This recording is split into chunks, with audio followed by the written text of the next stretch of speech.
po mga bro mga sis, yan, pabalik na po ako doon sa mga kasama ko po kay Sis Lisa. Hinahantay na po nila ako doon. Yan po, maglalakad-lakad na po ako muli papunta doon sa aming transin mga bro mga sis. Yan po, nandito po ako ngayon sa tabing dagat mismo mga bro mga sis. Yan po, marami po ditong mga turista, marami po ding dumadayo po rito.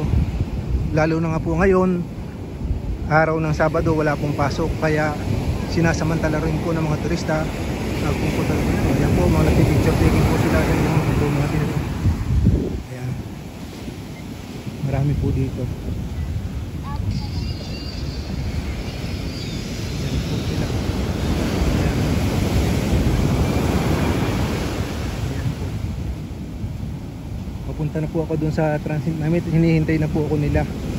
Gawa nang nag-live nga po si Sis Lisa, nawalan po ng signal. Tapos kakuha ko nga po dito sa nakita ko pong kakaibang bato, biglang lumakas yung alon. Yan, tapos sinugasan ko din po kasi sa tubig dagat. Ayan po, nakasugra. Yan, parang umuusok siya sa lakas ng alon.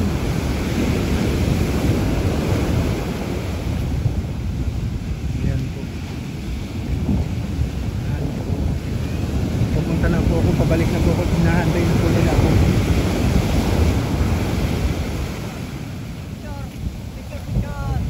Yan po, din na po yan. Kuya, bawal ba mag-swimming dyan? Malakas. Pagka ano? Malakas ba? Bawal. Maganda naman, pero malakas yung Delikado sa mga bata, ano po? Ayan, sabi po ni Kuya, bawal talaga sa mga bata. Kaya mahirap, sobrang lakas ng karin. Lalo kung hindi marunong lumangoy, ano po? Opo, sir. Sobrang lakas ng karin to. Pero walang mga bato po talaga dito, walang mga bato. Wala, doon sa CB, marami doon. Saan pong banda yun? Yung mga ano na yun? Doon po sa dulo. Ay, hindi ba? Sige. Doon po sa may dulo no?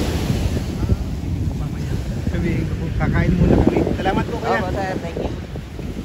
Ayun, nakausap ko po si kuya. Isang residente po yun dito. Yan, bali baka doon po kami maghunting ni Sis Lisa. Doon daw po maraming mga bato. Sa may dulo po doon.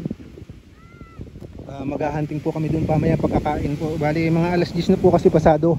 Kakain muna po kami tapos pupunta kami doon mga bro mga sis. Pamaya po. Baka po nag-aalala na po sila sa akin.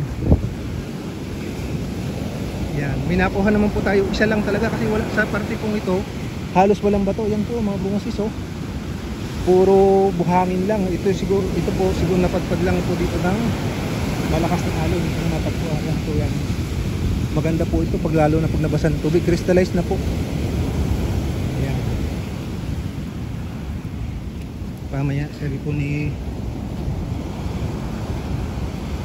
Kuya.